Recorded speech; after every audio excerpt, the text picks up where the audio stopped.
Marines ang kakanta, kundi 30 po sila, 30 ex-Marines. O paano na ito Panfilo Lacson? Ano po ang inyong masasabi dito sa mga isiniwalat ngayon ni Atty. Baligod at meron talagang mga tao, Marines, ex-Marines. Hindi po ito kumbaga tanim witness, walang alias, walang maskara. Ang tapang ng mga ito. Magandang hapon po sa ating lahat. Napakontent po tayo kasi napakaganda po ng pag-uusapan natin. No? Dahil mahalaga po mapanagot ng mga kawatan sa gobyerno. Palike po muna, pa-share, pa-subscribe at pakipindot po ang inyong notification bell para lagi po kayong updated sa ating mga video. Mantakin mo ha. Intindi ng mga siniwalat, hindi lang delivery galing sa van, anak ng puting van, kundi gamit pa ang mga chopper ni Saldico, gamit pa ang mga helicopter ni Saldico para i-deliver sa mga mansyon ni Tambaloslos at itong si Bungit at malamang kasama dito si Sandro Marcos. Anyway, pakinggan po muna natin ang buong sinasabi ni Atty. Baligod. Narito po, pakinggan natin. Yung bilyon-bilyon na ninanakaw noon ay umabot sa trilyones ngayon. Nasadlak tayo sa mas mabigat na problema. Napanood natin lahat ang mga ipinahayag ni dating Master Sergeant Orly Gutesa sa Senado. At nakita natin kung paano trinato ang isang taong nagnanais lamang na ibahagi sa ating sambayanan ang kanyang nalalaman tungkol sa pagnanakaw sa kaban ng bayan. Nakita rin natin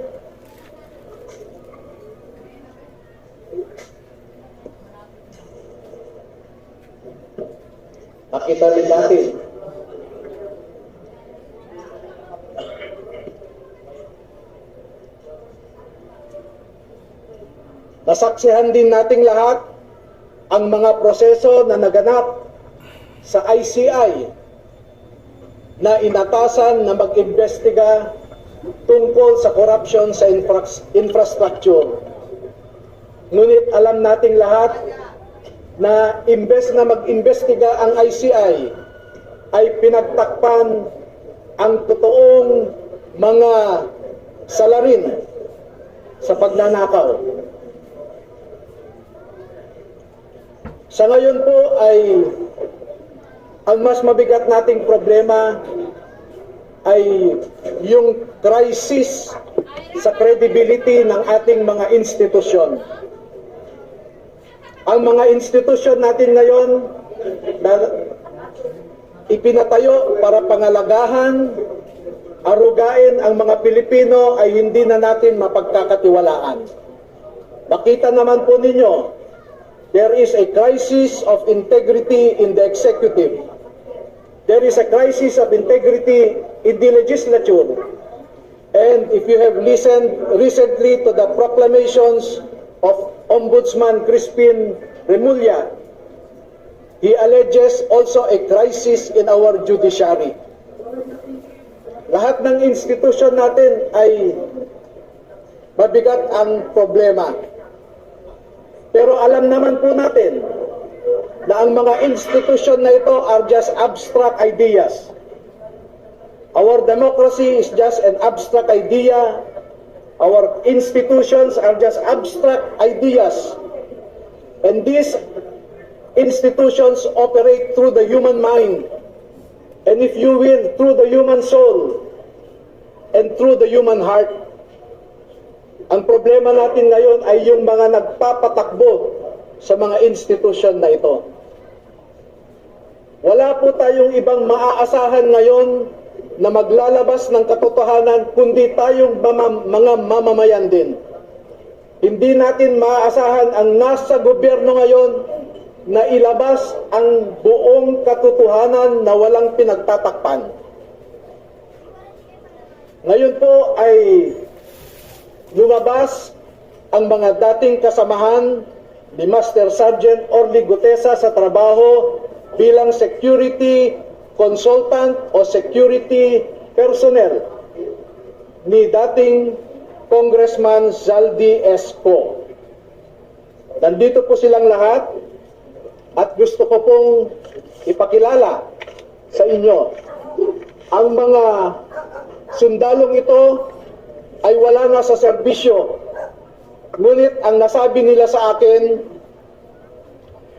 ito ang marahil na huling labanan na kanilang papasukin at gusto nilang magpakasundalo sa ating bayan.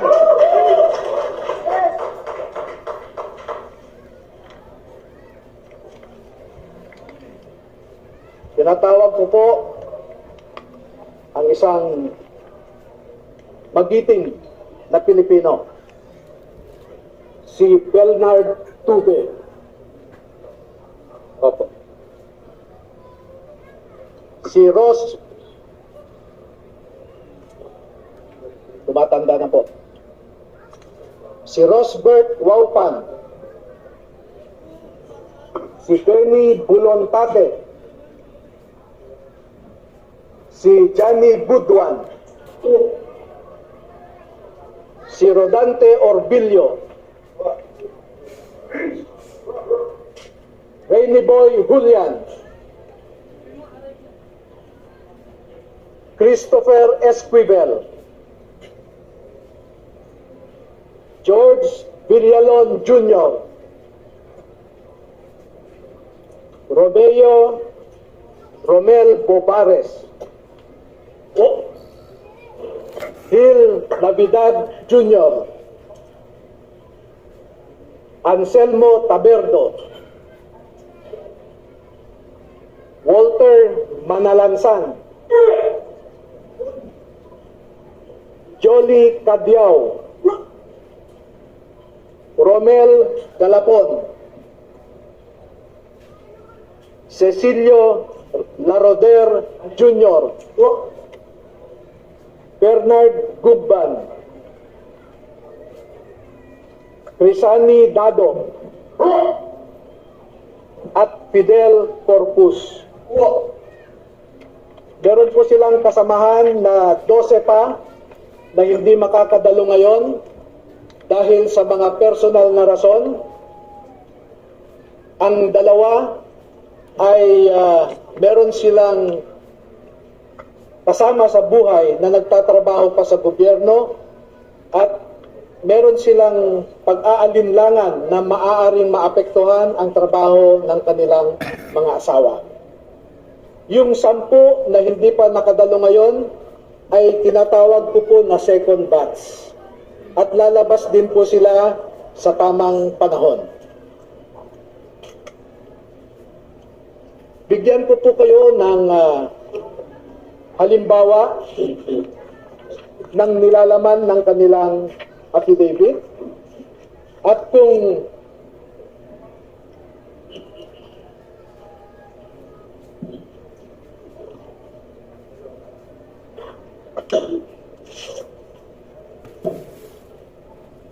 ang proseso po kung paano ninakaw ang pera sa kabad ng bayan ay pwede nating ilarawan sa prosesong ito.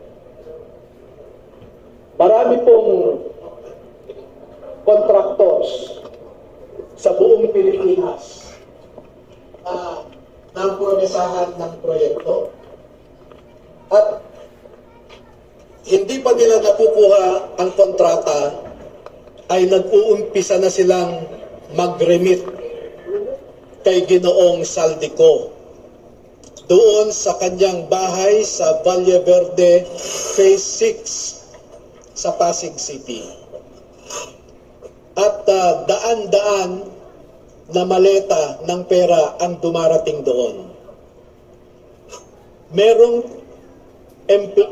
Merong employee si Ginoong Saldico na binibilang ang mga pera na dumarating sa Valle Verde 6. Pagkatapos nito ay binabalik nila sa maleta ulit at dinadala sa penthouse ng Horizon Homes sa BGC. At mula sa Horizon Homes, doon na manggagaling ang ibinibigay sa iba't ibang mga politiko at mga personalidad sa ating lipunan. Ang halimbawa po ng proseso ay nag-uumpisa sa pagbilang nila ng pera.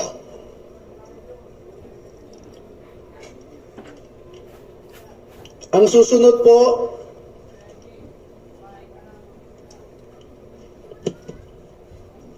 sa larawan sa itaas ay inihahanda ang pera bago isilid sa mga maleta ulit sa Horizon Homes.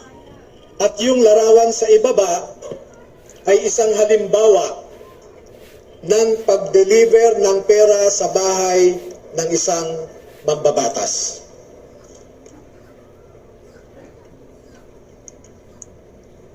Makikita po ninyo na may nangyari kay Master Sergeant Gutesa. Sa aking tanggap na impormasyon ay napilitan siyang mag-execute ng isang affidavit na kung saan ay sinasabi niya na hindi siya kasali o wala siyang nalalaman sa mga pagde-deliver ng mga mali-malitang pera.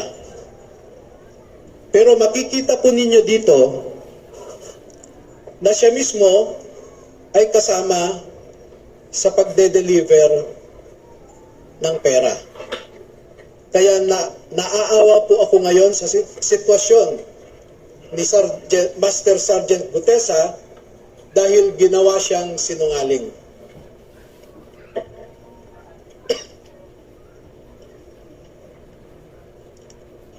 Meron pong iba pang mga larawan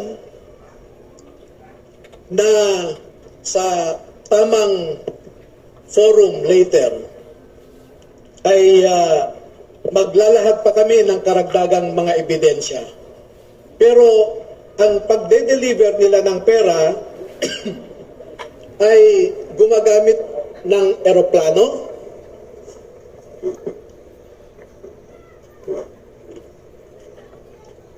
gumagamit din sila ng helicopter,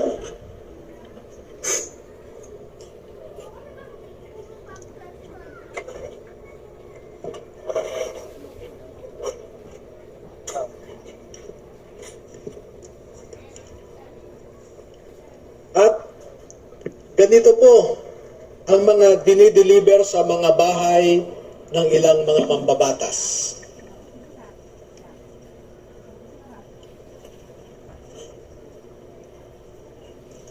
Makikita ninyo sa itaas na larawan ang hilera ng mga maleta na ang laman ay pera. At parte lamang ito ng isang delivery na sa panahon na ito ay 52 na maleta ito. Sa isang delivery, umabot ng 52 na bagahe.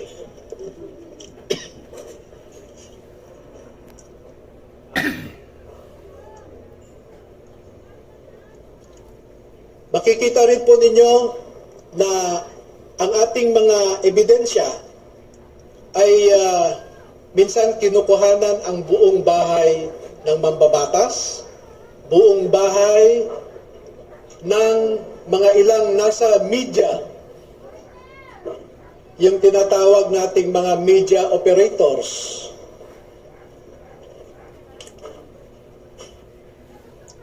At ganyan po sila mag-deliver. No?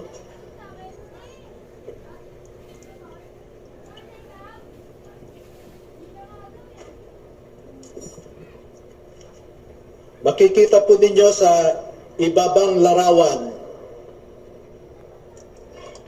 ang mga maleta rin ng pera. At marami pa pong iba na katulad nitong mga larawan. At dito sa taas na larawan ay ipinapakita lamang na yung isang malaking maleta ay hindi kayang o halos hirap na buhatin ng 3 katao.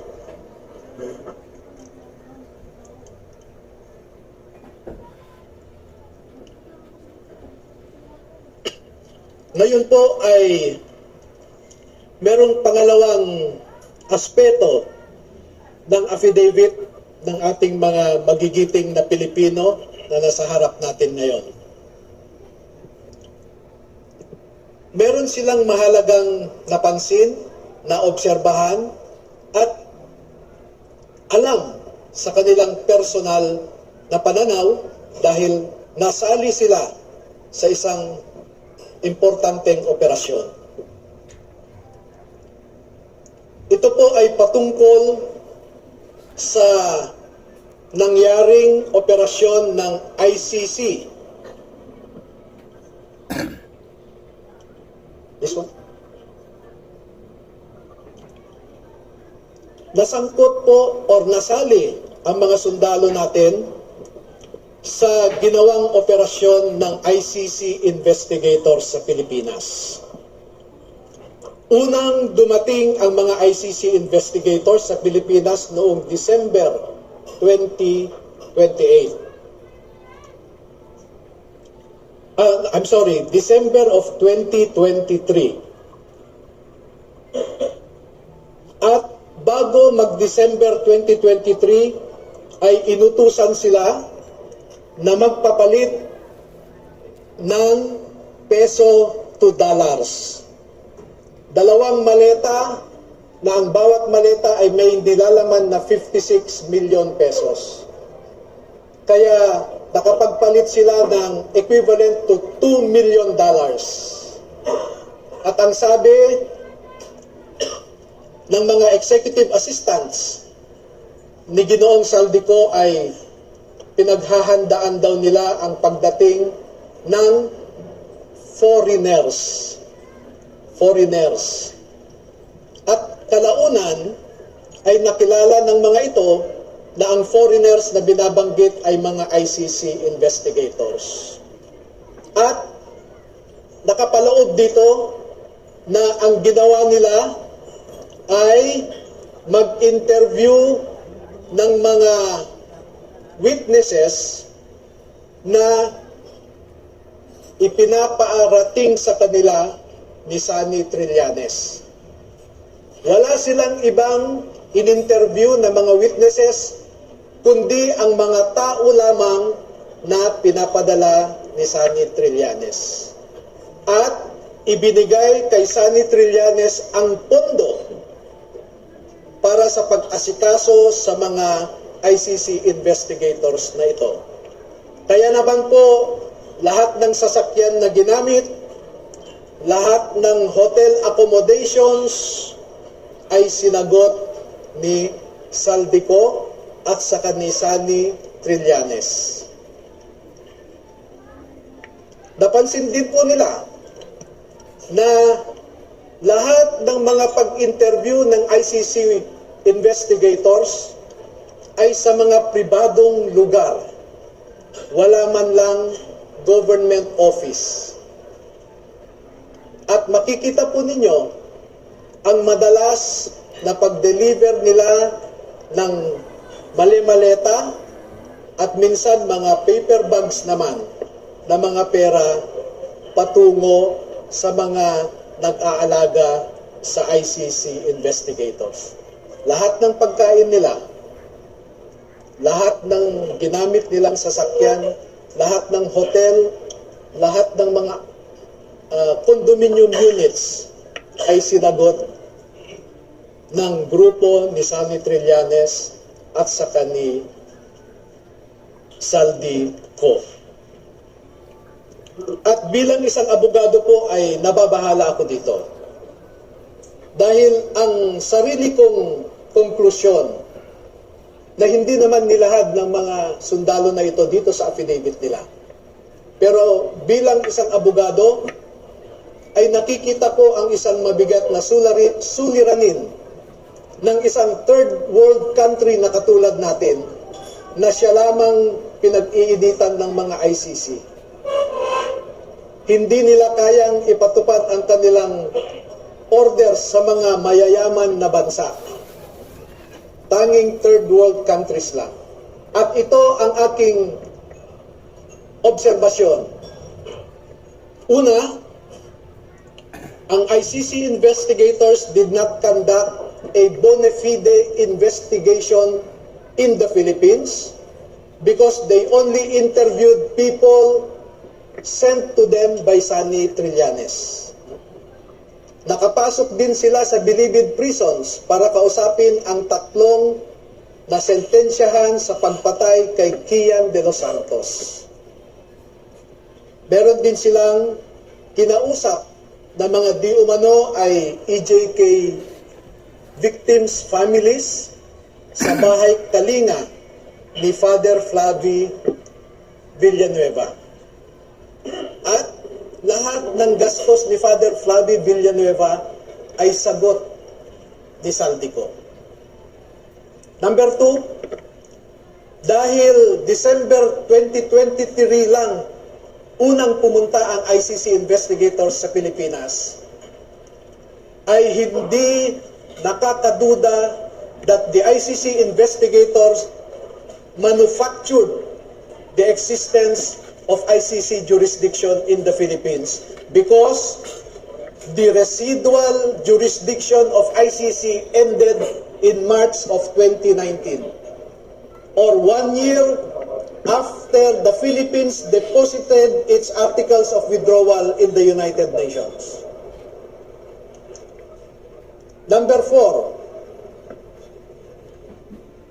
the ICC investigators themselves committed graft and corruption.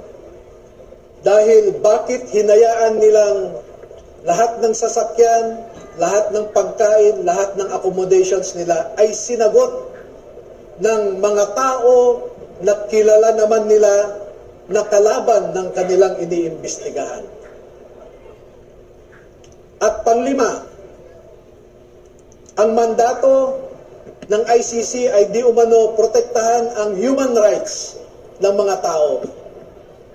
Pero bakit hindi sila nagbigay o direspeto ang human rights ng isang tao na kanilang iniimbestigahan sa pamamagitan sana ng pag-imbestiga ng mga ibang tao na hindi pinapadala ni Sunny Trillanes? So yan po ang buod ng kanilang affidavit. At una ko nang ipaalam sa inyo na bago po kami magbigay ng buong kopya sa inyong lahat, ay pahintulutan muna ninyo kami na isumite ito sa Office of the Ombudsman para makita natin kung umaandar pa ang sistema sa Office of the Ombudsman. Dahil isa ang ngayong ombudsman natin na binanggit dito sa affidavit. Pangalawa, ay magsusumiti rin kami sa ICC mismo para malaman ng ICC ang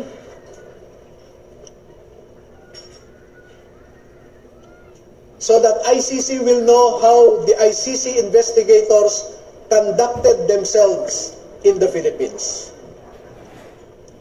At panghuli ay magbibigay kami ng kopya sa lahat ng embahada ng mga bansa na kasapi sa ICC para malaman nila kung paano gumalaw ang ICC. Alam naman natin na bawat bansang miyembro dyan ay nagko-contribute sa ICC. Pero katulad ng kino-contribute nila, ang mga litrato na naipakita ko sa inyo ay makikita ninyo kung saan pumupunta ang ating mga buwis. Now you know where our taxes go. Now you know at least where our taxes went. Maraming salamat po at magpapaunlak po kami ng katanungan at kung maaari ay 10 lamang. Kasi alam niyo po, sa ngayon ay meron nang nakaabang sa labas na handang manakit o manakot sa ating mga sundalo. At sa nakalipas na 2 araw lamang, ay umigting ang paghahanap ng isang grupo sa kanila na pinangungunahan di umano ng isang tinatawag nilang MC. Initial yon, MC. Hindi ko po alam hanggang ngayon, inaalam ko kung sino yung MC na sinasabi nila. Pero meron siyang inutusan na nasa gobyerno pa at mataas ang rangko sa ating kapulisan para ipatupad ang kanilang gustong mangyari na hindi matuloy ang paglabas ng ating mga kasundaluhan sa katotohanan. At panghuli po, meron akong isang pakiusap sa ating armed forces at saka sa Philippine Marine Corps. Ang mga nasa likod po ninyo ay nagserbisyo sa ating bayan at nandito sila hindi dahil sa politika. Hindi po sila nagsasabi ng anumang mga bagay na magdadagdag pa sa init ng kasalukuyang politika na pinagdadaanan ng ating bansa.